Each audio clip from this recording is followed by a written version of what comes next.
여러분 안녕하십니까? 뉴스가 있는 저녁 변상욱입니다. 안보라입니다. 오늘 드디어 뉴스가 있는 저녁의 문을 활짝 열었습니다. 뉴이저 간판 앵커시잖아요. 시청자 여러분께 소감 한 말씀 해주세요. 뉴스다운 뉴스로 여러분의 저녁에서 신뢰받는 동반자가 되겠습니다. 끝. 안보라 앵커가 함께해줘서 정말 든든합니다. 네. 자, 시작하십시다. 오늘 준비된 소식은? 예, 오늘 인터뷰가 있는 저녁에서는요. 3.1운동 및 임시정부 수립 100주년 기념사업회 위원장이시죠. 한한상 전 부총리 모셨습니다. 그리고 저희 또 다른 인터뷰도 준비가 돼 있죠. 네. 금호그룹이 아시아나항공을 매각한다는 소식 들으셨을 겁니다. 전문가를 연결해서 그 의미와 파장을 짚어보겠습니다. 그리고 최문순 강원도지사도 연결합니다. 네. 산불 피해 복구 소식을 들어보도록 하겠습니다. 네, 그리고 이것도 꼭 알려드려야 합니다. 시청자 여러분도 저희 방송에 휴대전화로 직접 참여가 가능하시죠? 네, 샵 0945, 긴 문자는 100원, 짧은 문자는 50원입니다. YTN 라디오에도 귀를 기울여 주십시오. 이 프로그램은 텔레비전과 라디오 동시에 방송이 됩니다. 네. 94.5MHz로 주파수를 맞추시면 되겠습니다. 네, 유튜브 실시간 채팅으로도 참여가 가능합니다. 좋은 의견 주시면 저희가 방송에서도 적극 소개해드리도록 하겠습니다. 자, 그럼 오늘의 주요 뉴스부터 만나볼까요? 네, 장소와 형식에 구애받지 않겠다. 문재인 대통령이 4차 남북정상회담을 공식 제안했습니다. 이 소식 영상으로 만나보시죠. 문재인 대통령이 지난주 한미 정상회담 때 밝힌 4차 남북정상회담 추진 계획을 다시 공식 제안했습니다.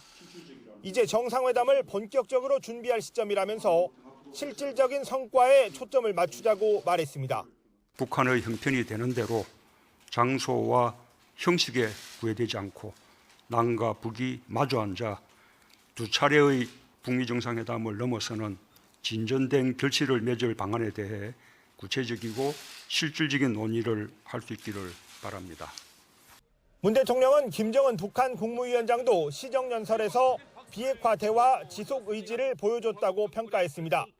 지난해 남북이 한 약속을 지키겠다는 정부 의지는 확고하다고 강조하면서 북한이 대화 궤도에서 이탈하지 않도록 다독였습니다. 한미 정상회담에 대해서는 하노이 회담 이후 제기된 불확실성을 제거하고 북미 대화의 동력을 되살린 의미를 내세웠습니다.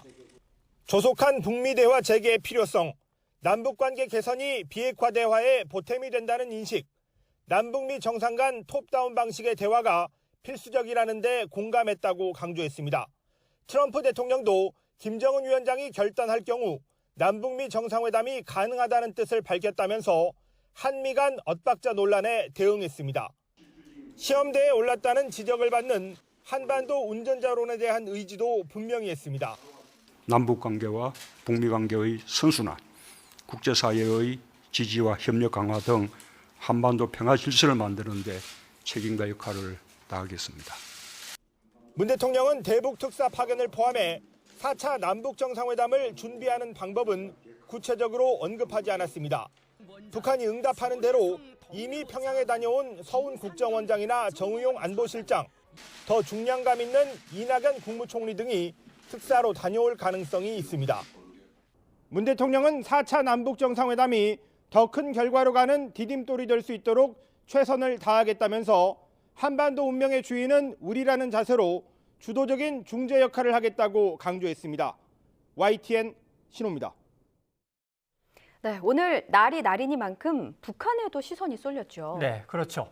오늘이 김일성 주석의 생일 태양절입니다. 네. 그래서 북한이 무언가 거창한 걸 벌이지 않을까 지구촌이 주목을 하고 있었던 거죠. 예, 그렇습니다. 태양절은 북한의 4대 명절 중에 하나고요. 또 태양절 전후로 무력 시위도 있었잖아요. 네, 군대를 동원한 대규모 열병식도 있었고요. 신무기 공개, 미사일 시험, 핵무력 과시 이런 것들이 좀 있었습니다.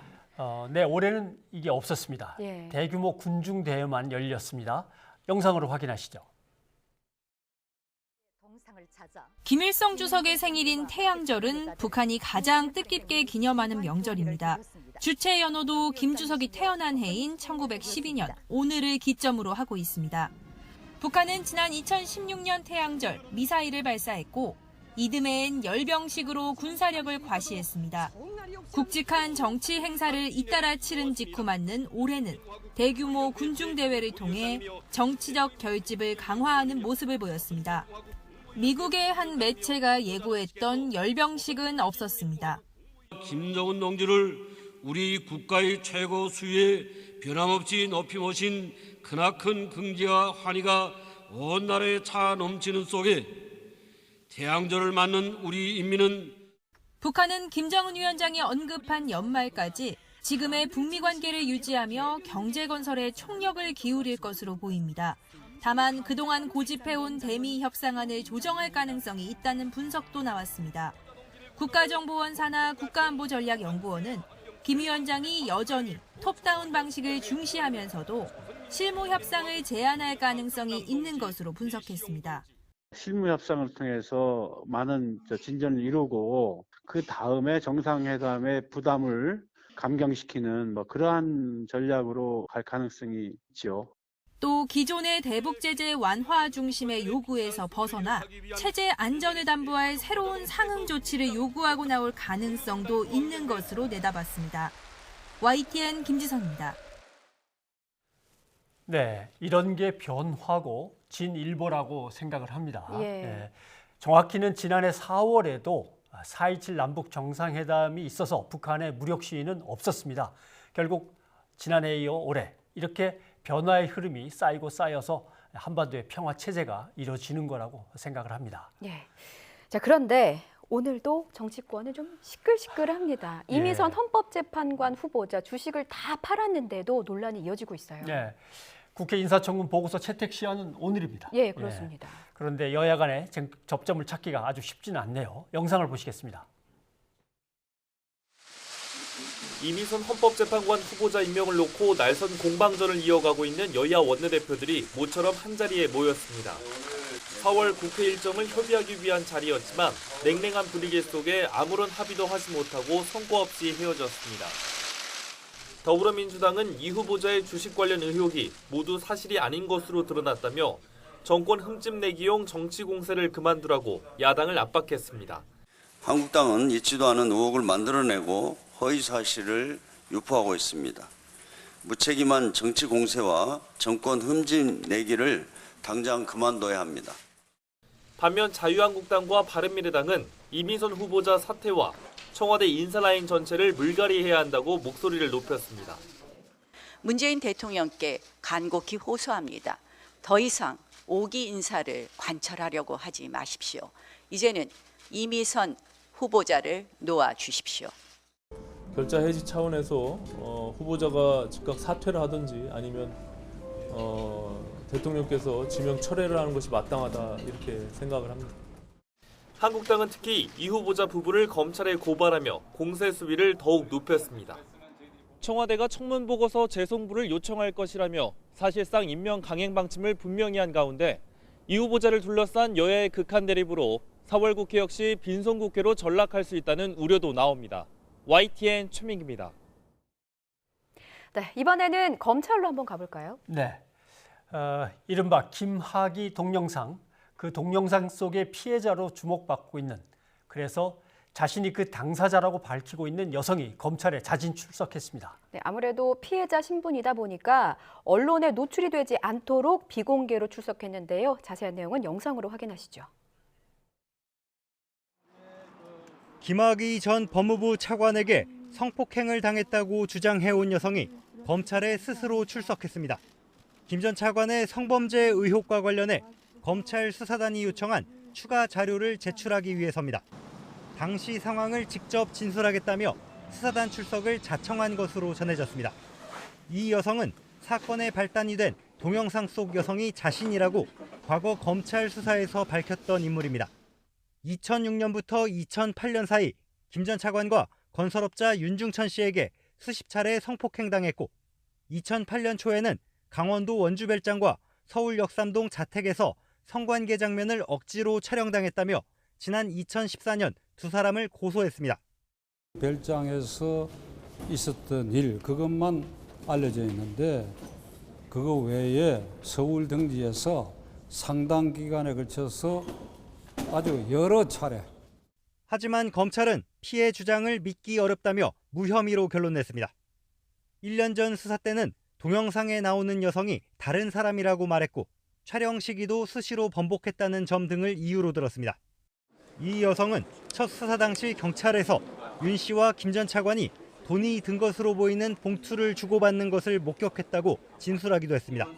때문에 성범죄 의혹 말고도 검찰 과거사위원회가 먼저 수사하라고 권고한 뇌물 혐의의 단서를 제공할 수 있는 인물로도 꼽힙니다. 다만 재수사 과정에서 과거 수사 때는 제출되지 않았던 새로운 증거나 구체적인 피해 정황이 확보된다면 성범죄 수사 역시 탄력받을 수 있습니다. YTN 조성호입니다.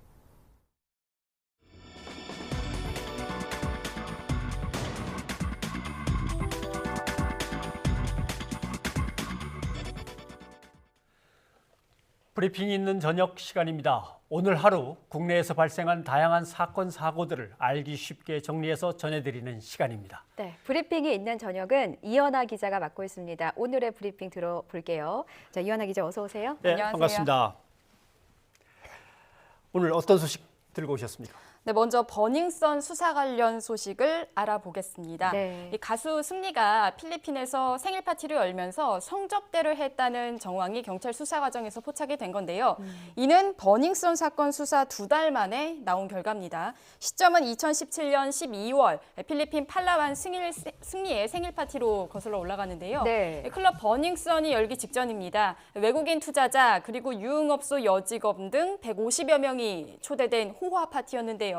경찰 수사 과정에서 이 파티에 승리 측근이 여종업원이 소속된 유흥업소 측 계좌로 돈을 보낸 정황을 포착했습니다. 예. 일단 경찰이 참석자들을 불러서 조사를 했는데요. 이 파티에 참석한 여성 8명 중 일부가 이 남성과 성관계를 했다라고 진술했습니다. 예.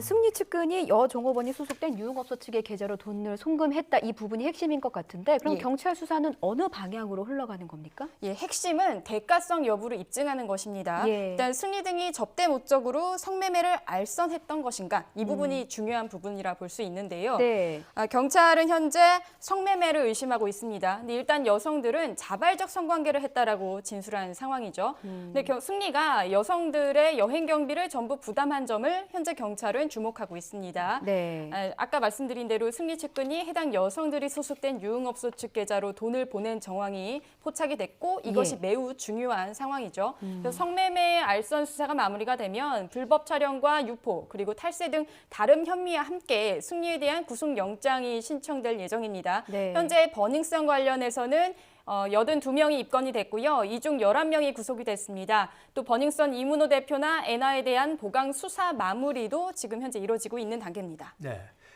사건은 축이 두 가지란 말이죠. 하나는 버닝썬 안에서 벌어진 불법적인 탈법적인 뭔가 행위들. 예. 그다음에 또 하나는 과연 버닝썬은 경찰에 어떤 비호를 받고 있었나 하는 유착관계 문제 이거거든요. 그건 어떻게 돼갑니까? 네, 맞습니다. 그 부분에 대해서는 오늘 오전 11시쯤에 서울지방경찰청에서 서울청장 주재로 기자간담회가 열렸었는데요. 네. 그 부분에 대해서 어느 정도 내용이 나왔습니다. 경찰총장으로 지목된 윤모 총경이 유인석 전 유리홀딩스 대표에게 골프 접대를 총 4차례 받은 사실이 확인이 된 겁니다. 2차례만 알려졌는데 추가로 2차례가 더 나온 거고요. 현재 경찰이 유착 수사 관련해서 경찰관 6명을 입건하거나 대기 발령했고요. 4명은 내사가 진행 중입니다. 또 유착 의혹이 있는 경찰관에 대해서는 추가 사실관계를 확인 중입니다. 예, 그렇군요. 자, 다음 소식도 좀 알아보겠습니다. 다음은 어떤 소식 갖고 오셨나요? 네, 필로폰 투약 혐의로 구속된 남양유업의 창업주 외손녀 황하나 씨 관련 사건을 알아보겠습니다. 네. 사건의 핵심은 경찰 봐주기 의혹이었습니다. 문제가 된 발언 중 하나를 좀 살펴보면요. 2015년 황 씨가 지인에게 아버지가 경찰청장과 친하다 이런 발언을 했는데요. 네. 경찰 조사에서 나온 결과가요. 황 씨가 지인에게 과시하기 위한 거짓말이다라는 내용으로 밝혀졌습니다. 하지만 2015년 황 씨가 마약 혐의 관련해서 경찰이 봐주기 수사가 있는 거 아니었냐라는 의혹에 대해서는 여전히 수사가 진행 중이고요. 예. 사건을 담당했던 당시의 종로서 진흥팀 수사관 2명은 현재 대기 발령 중이고 경찰은 내사 중입니다. 네. 이 황 씨의 마약 사건에 연루된 의혹을 받고 있는 가수 박유천 씨. 네. 박유천 씨에 대한 경찰 수사는 어떻게 진행되고 있는 겁니까? 네, 일단 황 씨와 박유천 씨의 사이는 과거 결혼을 약속했던 사이였었죠. 네. 일단 이번 주 안에 경찰 출석 날짜가 정해질 것으로 보입니다. 현재 박 씨는 법률 대리인을 선임했고요. 이에 대해서 이제 경찰 조사에 좀 준비하는 모습으로 보이는데요. 아시다시피 지난 10일 박 씨가 긴급 기자회견을 열었죠. 그래서 그 당시 황 씨 마약 투약 혐의 연관설에 대해서 나는 결코 마약한 적이 없고 권유한 적도 없다라는 입장을 밝혔기 때문에 경찰 조사의 그 결과가 좀 주목이 되는 부분입니다. 네. 자, 다음 소식입니다. 저는 오늘 이 소식을 먼저 뉴스로 접하고 이현아 기자에게 꼭 물어봐야 되겠다 싶은 뉴스가 있었거든요. 네. 이 소식 준비해 오셨죠? 네, 산부인과에서 신생아가 숨진 사건입니다. 네. 사건 발생은 최근에 벌어진 일은 아닙니다. 2016년 8월에 분당 차병원에서 발생을 했는데요. 레지던트가 제왕절개 수술로 태어난 신생아를 옮기다가 바닥에 떨어뜨렸습니다. 예, 근데 아기가 치료를 받았지만 결국 몇 시간 뒤에 숨졌습니다. 근데 문제는요, 병원 측이 부모에게 알리지 않았다는 겁니다. 그래서 진단서에는 병사 이렇게 적혀 있었고 부모, 유족들도 이런 상황을 전혀 몰랐습니다. 네. 3년 전에 벌어진 사건인데 네. 그러면 경찰의 수사가 어떻게 해서 시작이 된 거예요? 네, 경찰 수사는요, 바로 첩보를 입수하면서 시작이 됐습니다. 첩보 입수 후에 7개월간의 수사가 이뤄졌었고 경찰은 병원을 여러 차례 압수수색을 했습니다. 이 과정에서 아기 뇌초음파 사진을 확보했는데 이게 좀 중요합니다. 이 뇌초음파 사진에는 두개골 골절과 출혈 흔적을 확보한 거죠. 네. 근데 이제 가장 이 사건의 중심은 아마 아기의 사망 원인이 중요할 겁니다. 예. 그런데 사건 발생 당시에 부검을 하지 않았습니다.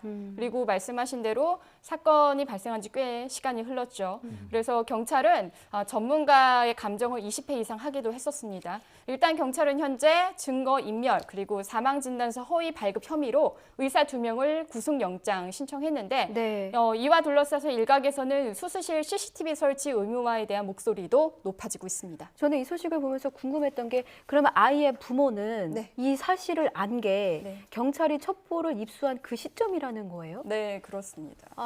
너무나 속이 상할 것 같습니다. 네.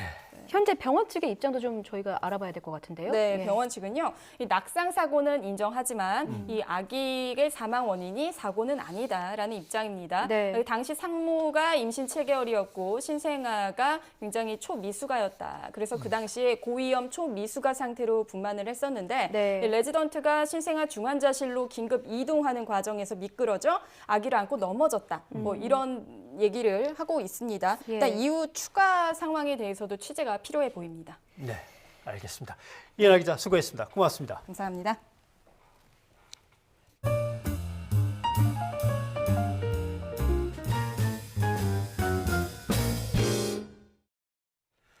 여러분은 지금 변상욱의 뉴스가 있는 저녁을 함께하고 계십니다. 다음 소식입니다. 안앵커. 네. 예. 금호 아시아나 소식도 상당히 큰 소식입니다. 맞습니다. 결국 금호 아시아나 그룹이 아시아나 항공을 매각하기로 결정을 했습니다. 네, 알짜배기죠. 아시아나 항공을 결국 팔기로 했는데 시장의 반응은 어떨까요? 영상으로 먼저 확인하시죠. 유동성 위기에 빠진 금호 아시아나 그룹의 결정은 매각이었습니다. 지주회사 격인 금호산업의 이사회 결과 아시아나 항공을 매각하는 내용의 자구 계획을 최종적으로 결정한 겁니다. 박삼구 전 회장과 장남인 박세창 아시아나 IDT 사장은 자구 계획 전달 전 이동걸 산업은행 회장과 만났는데 이 자리에서 박 전 회장은 매각 계획과 더불어 경영에 복귀하지 않겠다는 뜻을 전했습니다. 일단 산업은행 등 채권단은 회의를 열어 자구 계획을 검토했습니다. 아시아나 항공 매각 방안이 포함돼 이번에는 수용할 가능성이 크다는 전망이 나옵니다. 금호 아시아나 그룹은 금호 고속이 금호산업을 지배하고 다시 금호산업이 아시아나항공 지분 33.47%를 보유한 수직 구조입니다. 이 지분을 매각하는 건데 국적 항공사인데다 경영권도 포함되는 만큼 인수 가격은 조 단위가 될 것으로 보입니다. 잠재적 후보로는 SK와 한화, 제주항공을 운영하는 애경 등이 자천, 타천으로 거론됩니다. 현재 주가 기준으로 놓고 봤을 때 금호산업이 갖고 있는 지분 가치는 이미 5천억에 도달을 했습니다. 여기에 플러스로 추가적으로 이제 자본 확충에 써야 되는 돈 자금까지 합치게 되면 사실 5천억 원 이상이 투입이 될 것으로 예상됩니다. 시장은 이번 자구 계획을 크게 반기는 분위기입니다. 이번 결정으로 아시아나항공은 물론 금호산업과 아시아나 IDT, 에어부산 등 관련 계열사가 일제히 상한가로 거래를 마쳤습니다. YTN 조태현입니다. 네, 이 소식에 대한 자세한 내용은 전문가를 모시고 한번 얘기를 더 들어봐야 될 것 같습니다. 경제평론가 윤석천 씨가 지금 연결돼 있습니다. 윤 선생님 안녕하십니까? 네, 안녕하세요. 네, 국내 굴지의 기업이죠. 금호 아시아나그룹이 주력 계열사죠. 아시아나항공을 결국 매각하기로 했습니다. 뭐 그룹 매출의 절반 훨씬 넘는 몫을 감당해온 그런 회사인데 더군다나 또 현금으로 캐시카우라고 하죠. 현금을 조달하는 기업 아닙니까? 그렇죠. 어떻게 매각까지 결정이 내리게 된 건가? 그 과정을 좀 설명해 주시죠. 뭐 한마디로 돈이 없기 때문입니다. 많은 돈을 벌었고 지금도 벌고 있지만은요. 그 돈 대부분이 계열사를 위해 쓰였고요. 현재는 빚을 갚는 데 쓰이고 있기 때문입니다. 그런데 뭐 당장 오는 25일 600억 원 상당의 회사채를 상환해야 합니다. 올해 갚아야 할 빚만 1조 7천억 원이 넘고요. 부채 비율도 600%가 넘습니다. 하지만 아시아나항공이 작년 말 기준으로 갖고 있는 현금 및 현금성 자산 규모는 1,500억 원 정도에 불과합니다. 뭐 도저히 빚을 갚을 수 없는 상황이 돼버린 건데요. 문제는 자금을 조달할 길마저 없다는 겁니다. 뭐 어디선가 자금 수혜를 받아야 되는데 즉 뭐 채권단이나 외부 투자자의 지원이 절실한데 채권단은 더 이상 기회를 줄 수 없다고 분명히 선을 그었죠. 게다가 주식을 발행하거나 채권을 발행해서 돈을 마련하는 길도 막혔습니다. 뭐 남은 방법은 오직 하나. 아시아나항공 매각 외에는 해법이 없는 상황이 돼버린 거죠. 예. 네. 네.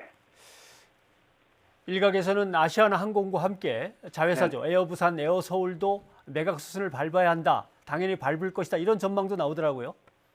예, 그렇습니다. 뭐 그럴 가능성이 높은데요. 뭐 아시아나항공은 에어부산, 에어서울, 아시아나 에어포트 등 여러 계열사를 두고 있죠. 한데 이번 매각 조건엔 자회사 별도 매각 금지 조항이 들어 있습니다. 별도 매각이 아닌 통매각을 원한다는 거죠. 뭐 통매각을 하면 훨씬 많은 돈을 받을 수 있습니다. 알짜 계열사 경영 프리미엄이 붙기 때문인데요. 이렇게 되면 매각 가격은 조 단위를 넘을 것으로 추산이 되는데 뭐 이 정도면 아시아나항공 입장에서 일단 급한 불을 끌 수는 있겠죠. 채권단 역시 박 전 회장 등 금호 일가가 아시아나항공과 계열사에서 완전히 손을 대는 결과를 도출해낼 수 있어 이 방식을 택할 가능성이 높습니다. 뭐 결론적으로 통매각이 이력시 된다고 할 수가 있겠죠. 네. 예. 그럼 팔려고 내놨다면 이제 누가 사갈 거냐 이것도 따져봐야 될 것 같습니다. 어떻게 전망하십니까? 예, 맞습니다. 뭐 일단 산업은행을 포함한 채권단과 금호와 아시아나그룹은 국내 대기업들 상당수가 인수에 나설 거라 보고 있는데요. 뭐 유력 후보군은 아까 리포트에서 말씀하셨듯이 신세계와 뭐 애경그룹 등 유통업체가 거론이 됩니다. 뭐 유통기업이 항공사를 품에 안으면 물류망 확대는 물론 면세점 확보에도 유리하기 때문이죠. 또 뭐 SK와 하나그룹 등도 후보군으로 꼽힙니다. SK그룹은 기업 M&A에 관심이 높죠. 하나그룹 역시 저비용 항공사 투자에 나섰을 정도로 항공업에 관심이 많습니다. 뭐 여기에 CJ와 롯데그룹 등이 인수전에 참여할 것이라는 전망도 있습니다. 다만 실제 인수에 참여할 기업이 생각보다 적을 것이라는 분석도 있는데요. 뭐 인수에 필요한 자금 이외에도 아시아나항공이 가진 천문학적인 부채가 부담이 될 거란 거죠. 하지만 제 생각은 조금 다릅니다. 실제 인수전이 시작돼봐야 알겠지만 한 가지 확실한 건 아시아나항공과 그 계열사만 따로 떼어놓고 보면 알짜 회사란 거죠. 비록 뭐 부채 규모가 천문학적이지만 이런 새로운 인수기업이 채권단과 협의해 충분히 풀어갈 수 있는 문제라 봅니다. 따라서 자금력이 충분한 기업들이 욕심낼 만하고요. 생각보다 많은 기업들이 인수전에 뛰어들 가능성이 크다고 봐야 하겠죠. 예.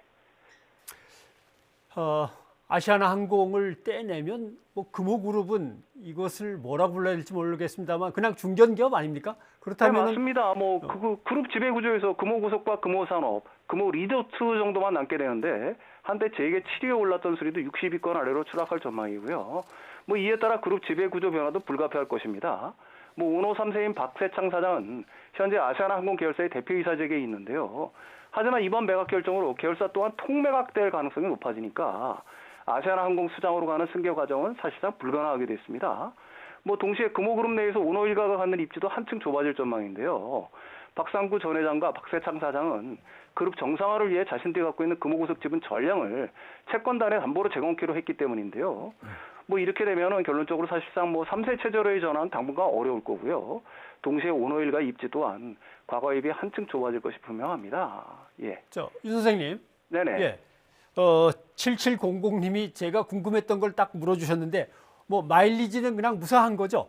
그럼요. 인수하는 데서 그거는 전부 다 승계가 되겠죠. 예. 예. 그런 건 걱정 안 하셔도 될 겁니다. 네, 뭐 그대로 다 승계된다는 평론가의 진단입니다. 네네. 윤석준 평론가 오늘 고맙습니다. 예, 감사합니다.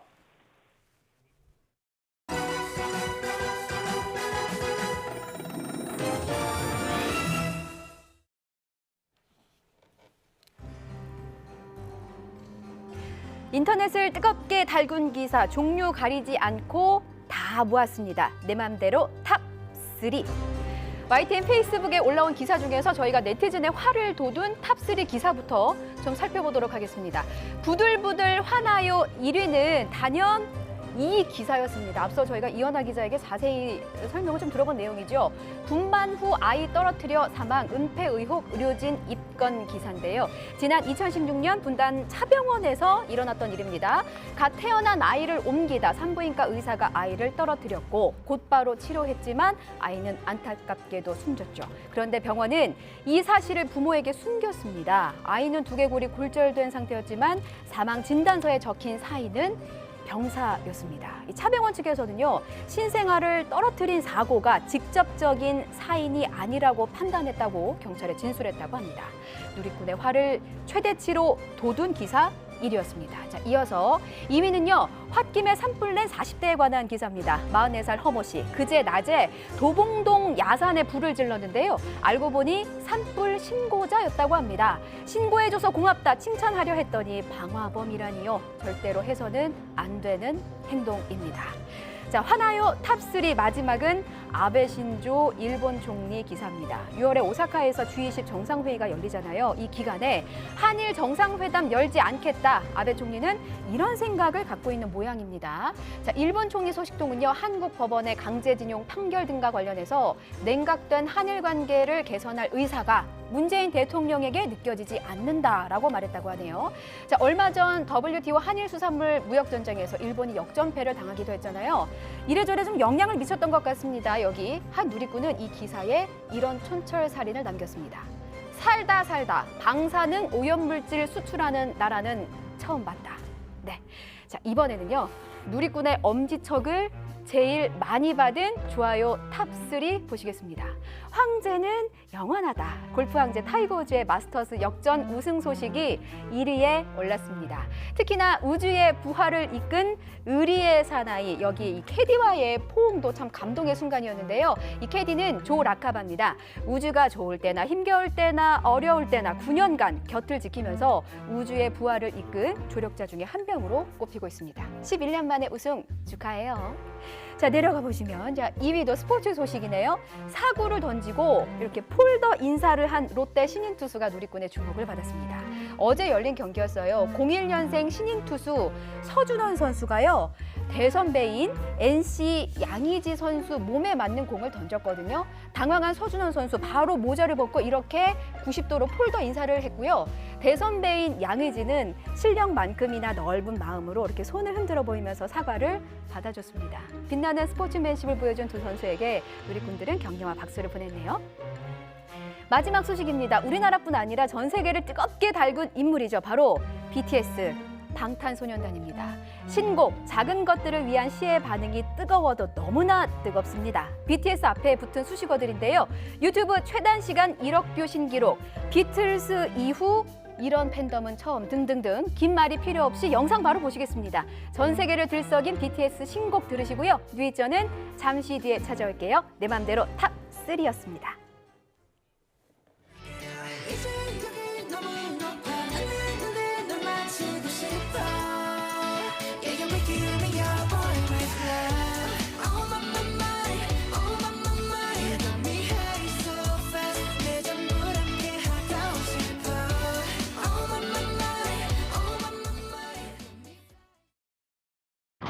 국가대표가 된다는 것은 단 한순간도 엄격한 관리를 멈추지 않는다는 것. 한돈처럼. 생생하다. 밥상위의 국가대표 한돈.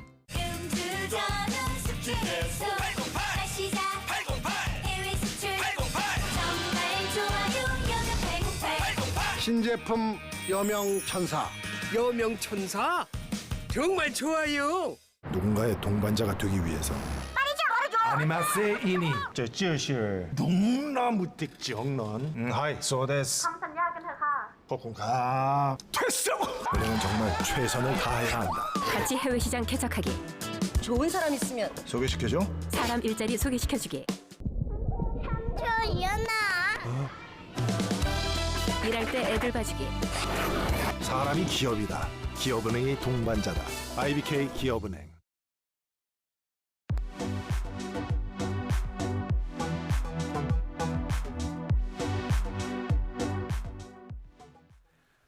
인터뷰가 있는 저녁입니다. 뉴스가 있는 저녁 첫날 모신 분은 대통령 직속 3.1운동 및 대한민국 임시정부 수립 100주년 기념사업 추진위원회의 위원장을 맡고 계신 한환상 전 교육부총리이십니다.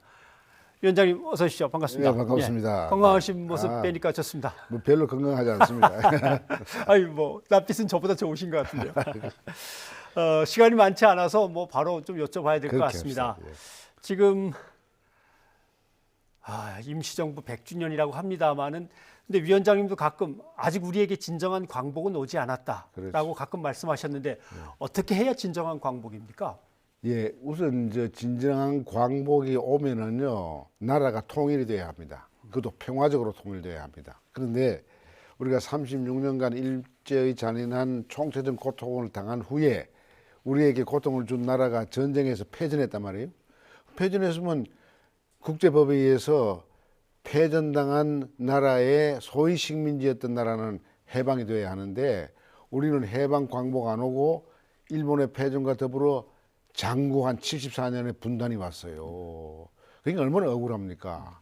그러니까 이 해방과 광복을 정말 지금부터 우리가 그것을 위해서 노력해야 될 문제죠. 예. 예. 알겠습니다. 진정한 광복. 아직도 길은 멀고 험한 것 같습니다. 그 전에 이제 풀어야 될 것이 남북의 분단, 한반도의 평화 체제 구축 이런 것들인데 그렇죠. 일단은 뭐 한미 정상회담 후에 다음 이제 북미 정상회담을 준비하는 수순으로는 가고 있습니다. 근데 트럼프 행정부는 역시 빅딜을 자꾸 생각하는 것 같고 또 김정은 위원장은 아니 남한은 같은 민족으로서 당사자로서 당당하게 나서야지 왜 미국의 눈치를 보는 거냐. 그래서 중간에 자꾸 이제 끼게 되는데 어떻습니까? 현 정부의 대북 정책을 평가해 주신다면 어떻게 말씀하시겠습니까? 그걸 제대로 우리가 현 정부의 그 대북 정책을 이해하려면요, 먼저 트럼프의 반기득권적 정치를 이해를 해야 됩니다. 트럼프는 민주당과 공화당이 2차 대전 이후에 세계 구축했던 세계 지배 질서, 경제든지 군사 정치든지 이게 자체가 미국을 위대하게 만들지 않는다고 생각하는 거예요. 그래서 미국을 다시 위대하게 만들자 그래서 대통령이 됐단 말이에요. 네. 그러니까 그것은 미국의 기득 정치권에 대한 도전이 날로 뚜렷해지죠. 그렇기 때문에 우리가 그 북미 관계를 전망하고 우리 정부가 어떻게 대응하느냐를 알기 위해서는 트럼프와 김정은 위원장의 절박한 문제부터 이야기를 해야 됩니다. 그럼 네. 두 분의 절박한 문제는 잘 아시다시피 트럼프의 절박한 문제는 2020년 대통령 재선되는 거고 네. 또 김정은 위원장의 절박한 문제는 할아버지의 그 인민의 민생 경제를 해결하는 겁니다. 소고기국과 그저 쌀밥을 주는 거. 근데 이 절박한 문제를 놓고 이제 빅딜이나 스몰 딜이냐 이걸 봐야 되는 것이죠. 이렇게 보면요. 일괄 타결이냐 점진적인 거냐 빅딜이냐 스몰 딜이냐 하는데 매일 게 아니라 이 두 사람이 자기들의 절박한 문제를 실용적으로 푸는데 어느 것이 더 중요하냐 그것을 우리 정부가 어떻게 활용하느냐 하는 것이 중요한 이슈죠. 네. 그렇게 본다면은 저는 이렇게 생각합니다. 이번에 문 대통령과 트럼프 간의 그 회담에서 합의 비슷한 게 본 게 두 개가 있어요. 네. 그게 중요합니다. 하나는 톱다운식으로 하자. 네. 예. 이 톱다운식 하자는 것은 LA 타임스 같은 그 유력한 미국 신문이 이렇게 이야기했어요. 당신들 실무 강경 보좌진의 말 듣지 말고 트럼프 당신의 guts, 본능, 판단 이걸 존중해라. 그러니까 톱다운 할 자신감을 줬죠. 두 번째는 이제 스몰 딜이냐 이게 빅 딜이냐 하는 것도 사실은 절박한 트럼프의 재선에 어느 것이 도움되느냐 이 잣대로 봐야 되고 우리 정부가 그걸 어떻게 판단하느냐 그걸 봐야 됩니다. 제가 보기에는 이번에 스몰 딜이나 빅 딜 갖고 싸우진 않고 그 중간 지점에서 조화를 할 것 같습니다. 그리고 이번에는 이제 실무 강경 사람들 이야기 듣기보다는 트럼프의 자기 가츠 그 창자가 명령하는 대로 본능이 명령하는 대로 할 것 같습니다. 근데 다만 하나 그 이야기 가운데 왜 우리 민족 공조 안 하느냐? 이 이야기는 우리가 듣기도 좀 불편한데요. 이것은 김정은 위원장의 생각이 아니고 실무 강경들의 말을 이렇게 그 연설 가운데 반영한 것 같고요. 또 하나는 작년 능라도 9.18 경기장에서 15만 명의 평양 관중들이 모였을 때 우리 대통령이 7분간 연설한 게 있습니다. 그 연설에 대해서 뭐 평양 시민들이 열광적으로 여러분 박수 쳤거든요.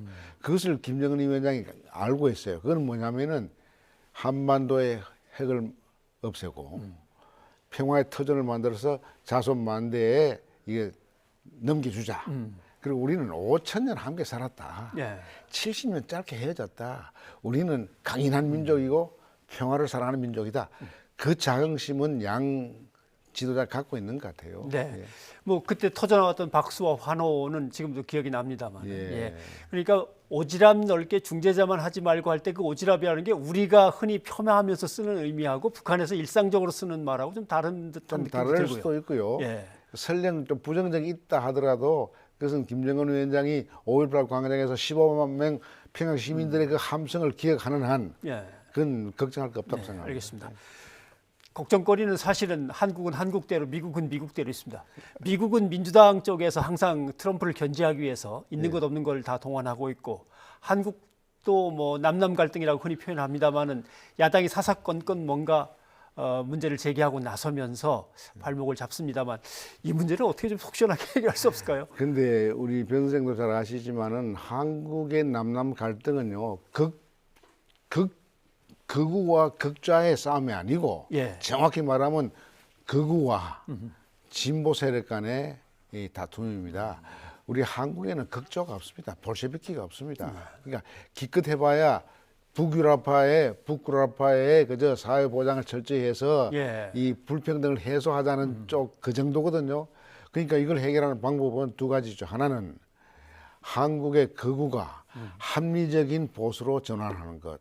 그리고 합리적인 진보는 더 합리성을 증가시켜서 서로 합리적인 것 때문에 진보가 보수를 도우고 보수가 진보를 도우는 그 새로운 변화를 일으켜야 되는데 이걸 일으킬 수 있는 촉진제가 뭐냐면은 극우들은 한미 동맹을 신주단지처럼 높이 세웁니다. 그런데 트럼프가 대통령 되고 나서 한반도에서 남한에서 미군 철수를 하겠다는 이야기를 여러 번 한 적이 있습니다. 그러니까 그 사람은 계산에 따라서 본능에 따라서 움직이는 트럼프가 만약 한미 동맹을 좀 약화시킨다고 하는 조치를 하게 되면은 이 극우들의 실망감이 커지면서 역설적으로 합리적인 보수로 가도록 우리 내부에서 노력을 해야죠. 알겠습니다. 이제 지나온 100년을 뒤로 하고 이제 새로운 나라를 위해서 뭔가 100년을 설계한다면 우리에게 지금 가장 중요한 과제는 뭐라고 보십니까? 우선 100년 후가 좀 너무 멉니다만은 우선 남북 관계가 이때까지는 부정적이었고 북미 관계도 이때까지는 부정적이었기 때문에 균형은 이루어졌지만은 지금 뭐가 깨지고 있는 거 하니 남북 관계가 지금 개선되잖아요. 그럼 북미 관계하고 병진으로 계속되는 것이 이게 점점 확대되고 심화가 돼서 이제는 남북미가 아니로 남북 중국 이 사자 간의 공조 체제가 굳건하게 되면서 그것이 경제 번영으로 가는 거죠. 거기다가 작년에 우리 대통령께서 그 8.15 때 6+1, 그 6+1은 아세아의 6개국하고 미국이 합쳐서 7개인데 그 속에는요, 좀 세계를 긴장케 하는 군사 강대국 셋이 있습니다. 미국, 러시아, 중국. 세계 경제 3대국이 있습니다. 미국, 일본, 중국. 그러니까 이 3개국 간의 군사 경제적 갈등을 조정할 수 있는 능력을 남북 지도자가 국가 연합의 틀 속에서 공조를 하면은 이게 이 공동 운전, 그러니까 한반도에 우리가 운전자가 되는 게 아니라 남북이 같이 운전자가 되면은 100년 안에 100년을 향해서 가면서 평화와 민족 통합이 함께 이루어져서 결론적으로 말하면은 민주적 대통합과 민족적 대통합이 평화와 번영의 양날개를 달고 날아갈 수 있는 거죠. 동북아시아의 최강자가 될 수도 있겠습니다. 그렇죠. 꿈꿀 수 있겠죠. 그럼요. 세계 3대 경제 대국, 군사 대국의 긴장을 남북의 지도력이 합쳐서 국가 연합 틀 속에서 조정해낼 수 있으면 우리가 세계 경제뿐만 아니라 평화 강국으로 발돋움할 수 있는 거죠. 네, 알겠습니다. 오늘 위원장님 늦은 시각에 이렇게 나와주셔서 고맙습니다. 강건하시고 앞으로도 저에게 큰 선생님으로 계속 이렇게 든든하게 버팀목이 되어 주십시오. 감사합니다. 처음으로 불러주셔서 감사합니다. 고맙습니다. 감사합니다.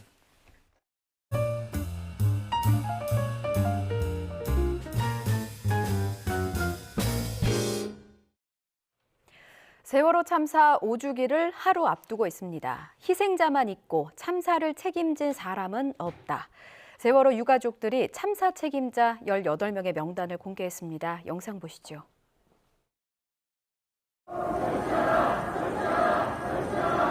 참사 이후 5번째 맞는 봄. 세월호 유가족들은 희생자 이름이 새겨진 기억의 공간 앞에서 참사 책임자 18명을 호명했습니다. 304명의 희생자만 있고 참사를 책임진 사람은 없다며 처벌자 명단을 공개한 겁니다.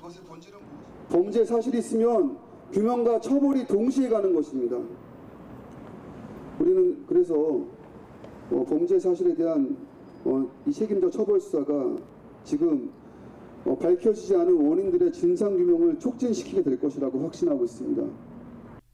청와대에선 박근혜 전 대통령을 비롯해 김기춘 비서실장과 우병우 민정비서관 등 5명이 이름을 올렸습니다. 초동 대처 미흡을 비롯해 총체적인 부실 대응과 관련 문서 조작, 국민 생명권 유린, 수사진에 대한 압력 행사 등을 이유로 꼽았습니다. 정부 측 인사로는 이주영 전 해수부 장관과 황교안 전 법무부 장관, 남재준 전 국정원장 등 7명이 명단에 올라갔습니다. 특히 황교안 전 장관은 수사 책임자에게 진실을 은폐하도록 압력을 행사한 의혹을 받고 있습니다. 해양경찰청의 경우 당시 김석균 청장과 이춘재 경비안전국장, 김수현 서해해경청장 등 6명이 포함됐습니다. 직접적인 사고 책임자지만 참사 발생 이후 100분 동안 출동조차 안 한 책임을 물었습니다. 당시에는 그 골든 타임 부분이 있었고 그냥 살릴 수 있었음에도 불구하고 잘못된 지시를 내리면서 사람을 죽게 했던 책임에 대해서 좀 물어야 되는 것이 저희들이 제일 먼저입니다. 4.16 연대는 명단을 발표한 이후로 얼마 남지 않은 공소시효를 들었습니다. 직무유기는 5년, 직권남용은 7년이라 짧게는 올해 안에, 길어야 2년 안에 혐의를 입증해야 처벌할 수 있기 때문입니다. 이를 위해 4.16 연대는 책임자 처벌을 위한 검찰의 전면 재조사를 거듭 촉구했습니다. 특별한 조직에서 만드는 게 아니고 검찰 내부에 조직이 있잖아요. 검찰이 있잖아요. 그 사법체계 안에서 하자는 거예요. 지금 현 사법체계 안에서 충분히 할 수 있고 의지만 있으면 다 가능하거든요. 또 조만간 300명 규모의 추가 명단을 발표해 참사 책임자를 낱낱이 공개하겠다고 밝혔습니다. 지금까지 세월호 참사의 책임을 지고 처벌받은 공무원은 김경일 전 목포해경 정장 1명뿐입니다. YTN 김우준입니다. 인보사, 오늘 인터넷 실시간 검색어에 오르내린 단어예요. 처음 들어보신 분들도 많으셨을 것 같아요. 인보사는 얼마 전에 판매가 중지됐던 유전자 치료제인데요. 주 성분 중에 하나가 허가 당시에 기재됐던 세포가 아니라 다른 세포로 확인됐다고 식약처가 밝혀서 논란입니다. 정명진 파이낸셜 뉴스 의학 전문 기자 연결돼 있습니다. 안녕하십니까? 네, 안녕하세요. 네, 저도 인보사라는 단어를 처음 들었습니다. 이게 어떤 치료제인가요? 예, 인보사 K주는 3개월 이상 지속되는 약물 치료나 물리 치료에도 불구하고 통증이 지속되는 중증도의 무릎 골관절염 치료에 허가된 유전자 치료제입니다. 네. 이 유전자 치료제는 2017년 7월 국내 시판 허가를 받았는데요. 1회 예. 투여비용이 600에서 700만 원으로 굉장히 고가 약입니다. 비싸네요. 예, 그렇죠. 그리고 2, 3년에 한 번씩 또 투여하기 때문에 굉장히 비용이 많이 들어가는 약입니다. 그렇군요. 그런데 오늘 식약처가 인보사 성분 분석 결과를 발표했는데 세포가 다르다 이런 결론을 내렸습니다. 도대체 무엇이 다르다는 건가요? 예, 오늘 식약처 발표 내용도 코롱생명과학이 자체적으로 검사한 결과 동일한 결과가 나온 겁니다. 예. 즉 인보사 K주가 식약처가 허가한 연골 유래 세포가 아니라 신장 유래 세포로 확인된 겁니다. 예, 식약처는 지난달 말에 코롱생명과학으로부터 이 같은 내용을 보고받은 뒤에 제품 판매를 중지한 상태입니다. 예. 이후 이제 세포주를 수거해서 STR이라는 유전학적 계통 검사를 실시했거든요. 예. 이를 통해서 신장 유래 세포임을 확인했다고 설명을 했습니다. 그렇군요. 제가 인터뷰 준비하면서 기사를 좀 보니까 지금까지 참 네. 많은 분들이 인보사를 투약받았다고 합니다. 뉴스 예, 보시면서 그렇죠. 판매가 중지된 3월 말 기준으로 보면은 임상시험 대상자 한 260명하고 제품을 허가 투여한 사람이 3,700명이거든요. 그래서 약 4,000명 정도가 투여가 됐습니다. 이 부작용은 없는 건가요? 임상시험에서 나타난 부작용이 주사 부위의 붓기, 그다음에 부종, 통증, 관절통, 두통, 가려움증 등이 나타났다고 합니다. 네네. 근데 하지만 현재까지 안전성을 우려할 수준의 부작용 사례는 보고되지 않고 있습니다. 예, 그렇군요. 근데 문제는 이게 신장 유래 세포의 경우에 종양으로 발전할 수 있다는 우려가 제기되고 있다는 점입니다. 예, 근데 회사 측에서는 이 우려에 대해서 이제 방사선을 조사해서 종양 발전 가능성이 없다고 설명을 했거든요. 통상적으로 세포가 죽는 방사선 수치보다 더 높게 방사선을 조사했다고 설명을 했습니다. 예, 그렇군요. 근데 저는 궁금한 게 임상시험을 시작한 게 2003년이라고 하거든요. 이제 먼저 제약사 측에서 15년 넘게 몰랐을 수가 있을까 이 부분이 궁금하고요. 또 두 번째는 그렇다면 성분이 다르다는 것을 어떻게 밝혀냈는가입니다. 어떻게 보십니까? 이게 17년 전에 티슈진에서 인보사 K주를 개발한 후에 이 세포주를 마스터셀 세포은행에 보관을 했거든요. 근데 그때 이제 보관한 세포가 약 5천만 개 정도 된다고 합니다. 근데 이제 이 시판 후에 여기서 마스터셀을 꺼내 쓴 게 한 10,000개 정도밖에 안 돼요. 그렇기 때문에 이제 수십 년간 앞으로도 사용할 마스터셀이 확보된 상황이잖아요. 그래서 이제 마스터셀에 대한 검사를 아예 진행을 안 한 거죠. 근데 이번에 미국 임상을 하면서 이 마스터셀을 검사를 했더니 연골 유래 세포가 아니라 신장 유래 세포로 밝혀진 겁니다. 그렇군요. 예, 그래서 이제 이 마스터셀하고 향후 이제 제품하고만 이제 검사를 했던 거죠. 얘가 일치를 하는지. 근데 정작 마스터셀에 대한 검사를 안 했던 겁니다. 그렇군요. 예, 또 국내 시판 제품 같은 경우에는 검사를 안 한 게 충주 공장에서 단일 생산을 하거든요. 그렇기 때문에 세포주가 섞이지 않는다고 생각을 해서 검사를 실시를 안 했다고 합니다. 자, 이제 시청자들의 관심은 이건 것 같습니다. 식약처의 결정이 어떻게 날 것인가. 그러니까 인보사 허가를 변경하느냐 아니면 허가 자체를 취소하느냐입니다. 지금까지는 이런 전례가 없었다고 하죠. 예, 유전자 치료제로는 국내 1호기 때문에 허가 변경이나 취소에 대한 전례가 당연히 없었겠죠. 근데 어쨌든 허가 사항과 다른 세포가 발견됐기 때문에 허가 변경이나 허가 취소 중에 하나의 절차를 밟을 것으로 예상됩니다. 어쨌든 5월 말까지 추가 조사를 또 실시를 하거든요. 그 이후에 또 이 문제는 결정될 것으로 예상이 됩니다. 그리고 또 식약처는 이번 사건을 계기로 이제 첨단 의약품에 대한 관리 제도를 개선하겠다고 밝혔거든요. 그래서 허가 전에는 세포 채취, 처리, 보관, 공급에 이르기까지 안전 및 품질 관리 기준을 마련할 계획이고요. 허가 신청할 때도 SRT 검사를 의무적으로 제출하게 하고 허가 과정에서도 교차 검증으로 세포 동일성을 확인할 예정입니다. 허가 이후에는 허가 이후에도 지금처럼 이제 문제가 될 수 있기 때문에 주기적인 유전자 검사와 검사 결과 보관 등 사후 관리도 강화할 예정입니다. 일단 5월 말에 결과를 저희가 지켜봐야겠네요. 예, 그렇죠. 예, 알겠습니다. 지금까지 정명진 파이낸셜 뉴스 의학 전문 기자였습니다. 오늘 말씀 고맙습니다. 예, 고맙습니다.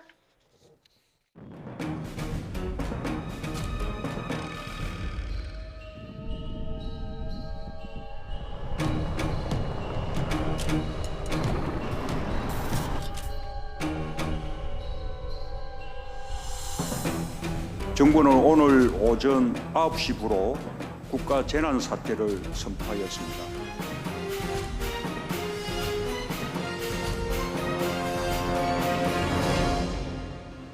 불에 타 뼈대만 남은 주택이 무너집니다. 25년 전 남편과 함께 만든 보금자리가 사라지는데 한나절이 채 걸리지 않았습니다. 집주인의 마음도 함께 무너져 내립니다. 나는 어떻게 알지? 난 하루아침에 좋은 집을 그냥 마음껏 때려놓고 나는 어떻게 살지? 이 화마가 핥히고 떠난 자리에 할머님의 넋두리만이 남았습니다. 강원의 봄을 까맣게 태운 산불 이후에 주민들은 어떻게 지내고 계신 걸까요? 또 보금자리를 모두 잃은 주민들에겐 어떤 대책이 필요한 걸까요? 최문순 강원도지사 연결해서 자세히 들어보겠습니다. 도지사님 나와 계시죠? 네, 안녕하십니까? 예, 저희 화면에서도 봤는데 복구 작업이 좀 수월치가 않은 것 같아서요. 지금 피해 주민들은 어떻게 생활하고 계십니까?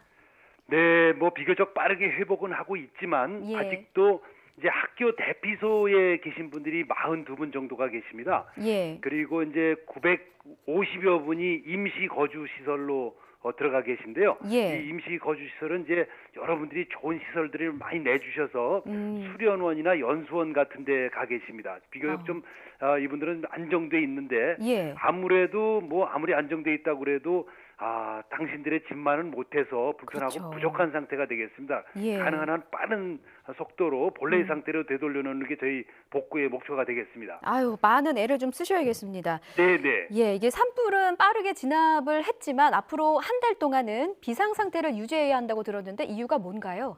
그렇습니다. 올해 유난히 네. 건조하고 강풍이 많이 불고 있습니다. 일종의 뭐 이상 기후가 아닌가 생각하는데요. 예. 작년보다 산불이 약 70% 정도가 많습니다. 그래서 저희들도 상당히 긴장을 하고 있는데요. 예. 지금 이게 지금 한 달 정도 우리가 저희들은 이제 아카시아 꽃이 펴야 산불의 위험이 사라진다 이렇게 얘기를 하고 있습니다. 이제 5월 초 정도가 될 텐데요. 예. 그때까지 산불의 위험이 여전히 높기 때문에 저희들 예. 초긴장 상태를 유지하고 있습니다. 잘 막아내도록 하겠습니다. 예, 그 꽃 필 때까지 저희가 좀 같이 기도를 하면서 좀 기다려봐야 될 것 같고요. 네, 지금 네. 산불 피해 복구 대책에 전념하고 계실 테지만 사실은 쉽지 않은 문제입니다. 네, 현실적인 대책은 뭐고 또 실제로 현장에서는 어떻게 진행되고 있는지도 궁금합니다. 네, 그렇습니다. 오늘까지 이제 피해 조사를 해서 피해 조사를 이제 완료한 상태가 되겠습니다. 예. 이것을 근거로 해서 17일까지 이게 다음 주 수요일이 되는데요. 그때까지 복구 계획을 수립해서 복구에 들어갈 건데요. 예. 이제 지금 당초 예상했던 것보다 피해 면적이 많이 늘었습니다.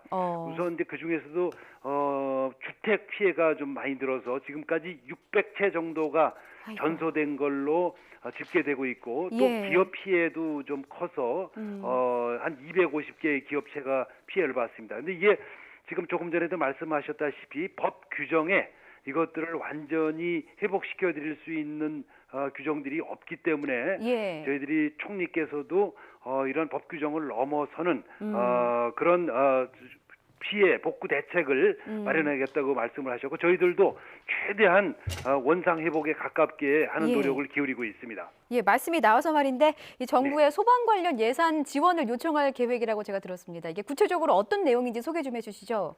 그렇습니다. 그 중에서도 저희가 이제 가장 시급하게 생각하는 게 산불 진화 전문 헬기가 되겠습니다. 예. 지금 이제 산불이 나면 우리 강릉이나 고성이나 헬기가 대기하고 있다 즉시 가서 꺼야 되는데 이게 지금 잘 안 되고 있습니다. 그래서 예. 이 산불 진화 전문 헬기는 물탱크를 큰 걸 장착하고 있어야 되고요. 예. 좀 헬기가 커서 강풍에도 뜰 수 있어야 되고 또 여러 가지 장비를 부착하고 야간에도 뜰 수 있으면 더 좋겠습니다. 그래서 예. 저희들이 이런 헬기를 좀 사달라고 요청을 하고 있고 250억 정도가 되겠는데요. 예. 이것을 정부에서 빠른 속도로 좀 해결해 주시기를 말씀드리고 저희들도 부지런히 그런 노력을 기울이고 있습니다. 예, YTN 방송 통해서 이렇게 또 요청을 하셨으니까 잘 되시리라 좀 저희가 보고요. 네네. 예, 마지막 질문 드리겠습니다. 제가 SNS에 올리신 글 봤어요. 최고의 네네. 자원봉사는 동해안 방문이다 이런 말씀하셨는데 네네. 어게인 고 이스트 이 캠페인 홍보 좀 하시죠. 저희가 시간 좀 드리겠습니다. 그렇습니다. 이렇게 재해가 있으니까 여기 예. 우리 국민 여러분들께서 관광 오시는 걸 굉장히 미안하게 생각하시는 것 같습니다. 그래서 예. 고 이스트 캠페인을 지금 다음 주부터 본격적으로 시작을 하고 있는데요. 예. 너무 부담 갖지 마시고 놀러가기 자원봉사라고 저희가 이름을 붙였습니다. 예, 예. 놀러와 주시는 것이 가장 큰 자원봉사다. 이렇게 북적북적한 상태에서 저희가 재해를 극복할 수 있도록 많이 오셔서 격려해 주시기를 간곡히 부탁해 올리겠습니다. 예, 알겠습니다. 지사님 좀 늦은 시간에 전화 연결해 주셔서 너무나 감사드리고요. 앞으로도 네네. 좀 현장에서 계속 애써 주십시오. 네, 고맙습니다. 예, 고맙습니다. 강원도지사 최문순 도지사 연결해서 자세한 얘기 들어봤습니다.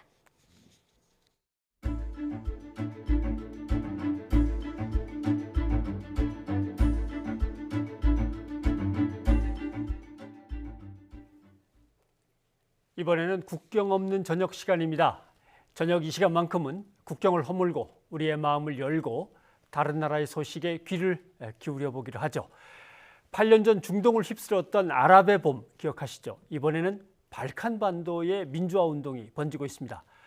집권 정부의 강압적인 통치, 부패에 대한 국민의 분노 이런 것들이 이제 폭발했다고 합니다. 국제분쟁 전문 PD죠. 김영미 PD를 모시고 자세한 얘기를 들어보겠습니다. 어서 오십시오. 안녕하세요. 반갑습니다. 예. 그러니까 결국 세르비아, 알바니아, 몬테네그로의 지금 민주화 시위가 번지고 있다는 거죠. 네, 이름이 좀 생소한 국가인데요. 과거 이제 유고슬라비아에서 분리 독립된 나라들이어서 좀 이름이 좀 생소하시죠. 근데 세 국가 모두 정부의 부정부패와 또 언론의 공정성 이것을 공통으로 들고 나왔다는 게 참 인상적입니다. 첫 번째 이제 세르비아 같은 경우는 과거에 밀로세비치라는 아주 거대한 독재자의 예. 경험이 있습니다. 그래서 조금만 잘못해도 굉장히 그런 불안에 많이 시달렸는데 그동안 부정선거와 또 여당의 횡포 이런 것들이 굉장히 심했다라고 판단을 했던지 수도의 시장이 한번 폭행을 당했어요. 예. 그래가지고 이 야당 대표이기도 합니다. 그걸 계기로 해서 작년 12월부터 거대한 지금 시위가 일어났고 지금 대통령 퇴진, 부치치 대통령의 퇴진뿐만이 아니라 언론에 굉장히 강한 요구를 합니다. 그래서 그 신기한 게 각 나라마다 언론을 비하하는 단어들이 꼭 있더라고요. 그래서 신기하게 저희도 있지만 이 나라도 그거를 이제 막 외치면서 언론들 각성하라는 얘기도 많이 합니다. 또 알바니아 같은 경우는 지금 가장 폭력적인 성향이 굉장히 많은데요. 총리실이 이제 가서 막 불 지르고 또 항공기도 막 탈취되는 그런 사고가 일어나고 지금 그렇기는 합니다. 근데 알바니아 같은 경우도 2017년에 대선에 성공한 13년부터 이제 대선에 성공한 이후로 계속 부정선거에 의혹이 좀 많았고요. 그러다 보니까 지금 이곳을 이제 총리가 많이 국권을 가지고 있는데 총리가 과거에 농구 선수 출신의 스타 정치인이었습니다. 근데 이분이 알바니아에 있는 모든 도로에는 다 이 사람과 관련된 비리가 있다는 말이 나올 정도로 부정부패와 비리의 대표 선수가 됐습니다. 지금은. 그래서 지금 이 총리에 대한 원망이 자자하고요. 그래서 총리 퇴진은 무조건 요구를 하는 중이고 또 거리에 지금 계속 나와서 요구하는 것 중에 또 하나가 부정부패에 대한 우리 국민의 목소리를 좀 들어달라는 겁니다. 그래서 과거와는 좀 다른 그런 성향의 시위였다고 저는 생각을 합니다. 또 몬테네그로. 이 나라 같은 경우는 30년 장기 집권을 가진 주카노비치라는 그 대통령이 계시는데요. 이 주카노비치가 29살에 총리가 된 굉장히 당시에 촉망받던 정치인이었지만 그렇죠. 지금은 부정부패 역시 똑같은 얘기입니다. 그래서 발칸반도에 보면 부정부패에 대한 국민들의 요구 그걸 시정해 달라는 거, 그다음에 언론이 제 기능을 하라는 목소리가 가장 높은 그런 지금 발칸반도의 봄이 되겠습니다. 세 나라 시위의 어떤 역사적 배경에서 공통점 같은 걸 찾을 수 있는 겁니까? 가장 공통점은 과거에 공산국가였다는 점이고요. 또 90년대 내전을 좀 심하게 겪었던 나라들입니다. 그래서 혹시나도 그때 가난했던 그다음에 독재에 잘렸던 공포에 돌아갈까 하는 공포에 많이 시민들이 걱정한다는 게 세 나라의 공통점입니다. 그런데 이게 이제 동유럽 쪽으로 계속 확산이 될 조짐도 보여서 발칸반도의 봄이 자칫 동유럽의 봄으로까지 갈 수 있지 않을까라는 그런 전망을 하고 있습니다. 그렇죠. 그 주변에 비슷한 역사적 배경을 갖고 있는 나라들이 다 모여 있으니까 어떻게 하면 불길이 번져갈 수도 있겠군요. 예. 그러면 아프리카로 가보면 알제리하고 수단도 지금 비슷한 이런 시위가 있다는 거 아닙니까? 알제리하고 수단은 이미 정권이 무너졌습니다. 그러니까 지금 8년 전에 아랍의 봄이 일어났던 나라들이 있습니다. 그렇죠. 처음 시작은 튀니지에서 했지만 이집트 혁명 그리고 예멘과 시리아 그래서 아랍 국가의 전역에 불길같이 이렇게 타올랐던 아랍의 봄이었는데 그게 다 성공한 것은 아니었고요. 당시에도 알제리와 수단에 시민운동이나 시위가 없지 않았습니다. 근데 알제리 같은 경우는 장기 집권 20년, 그리고 수단은 무려 30년 이렇게 각자 지금 독재 오랫동안 장기 독재를 하시던 대통령들이 포괄적인 진압을 해서 금방 끝났습니다. 근데 8년이 지나서 지금 왜 이렇게 타올랐나 생각해 보면 그때보다 국민들이 학습 효과가 더 많아졌다. 그래서 아랍의 봄을 보면서 실패한 이유나 이런 것들에 대한 그 분석이나 이런 것들이 돼서 인터넷을 통해서 학습이 되고 있다라는 거 전문가들은 느끼고 있고요. 이제 알제리 같은 경우는 대통령께서 출마를 그러니까 원래 있었던 20년 장기 집권하신 이 대통령께서 출마를 하시는데 문제는 너무 고령이시라는 겁니다. 80세가 넘으셨는데 82로 저도 기억하고 있습니다. 80 그게 호적으로 82이래요. 제가 물어보니까 한 6살은 더 될 거라는 거예요. 근데 심장병을 심하게 앓고 계셔서 공식 석상에 나타나지도 않는데 출마는 했어요. 그래서 심지어는 이미 사망했다라는 이야기들을 국민들이 하더라고요. 그래서 이미 사망한 대통령이 출마를 했다. 그럼 국민들을 도대체 뭘로 보느냐. 그래서 알제리에서 대학생들이 먼저 시위를 시작했고요. 주로 이제 여기는 또 이슬람권이기 때문에 금요일 날 모스크가 끝나고 사람들이 많이 모이는 나라입니다. 그래서 그때부터 유령 대통령은 나가고 다른 사람이 해라. 그랬더니 갑자기 유령 대통령인 오른팔인 반살라가 나타난 거예요. 그럼 그 사람은 이제 쫓겨나야 되는 권력자 밑에 있던 사람 아닙니까? 그렇죠. 근데 그런 오른팔이 나타나니까 몸통이나 오른팔이나 똑같지 않냐. 너도 나가라라고 지금 요구하는 겁니다. 국정농단의 책임자를 나가라 했는데 그 오른팔 국정농단의 오른팔이 또 왔으니까. 진짜 주역이 나타나서 지금 임시 대통령을 하고 있어요. 그래서 그 알제리 시위가 끝나지 않는 건 이 임시 대통령 당신도 못 믿겠다. 나가라 하는 그런 입장이고요. 수단 같은 경우에 바시르 대통령은 아주 전세적으로 유명하신 대통령이에요.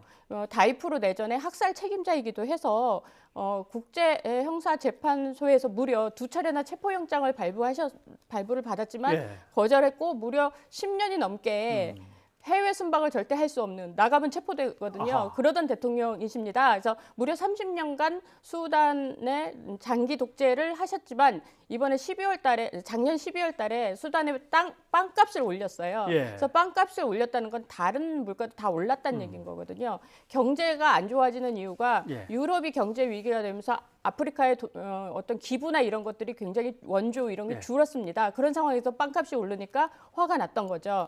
근데 수단에 이렇게 많은 지식인이 있는지 저도 이번 혁명 시위 때 알게 되었는데요. 아랍의 봄이 10대들이 주도한 처음에 그 시작을 했다고 그러면 수단 같은 경우는 그것을 보고 답습을 해서 조금 더 발전시켜서 전문가들과 20대 후반의 지식인들이 많이 나섰습니다. 더군다나 이제 샤리아라는 이슬람의 안 좋은 그러니까 이슬람의 아주 엄격한 그런 율법이 적용하는 나라임에도 불구하고 종교 지도자들이 전혀 힘을 못 썼어요. 그만큼 국민의 요구 사항이 굉장히 강했고 그래서 바시르 대통령이 물러날 수밖에 없었고 그때 이제 군부가 나타났는데 이집트가 군부에 뺏겼잖아요.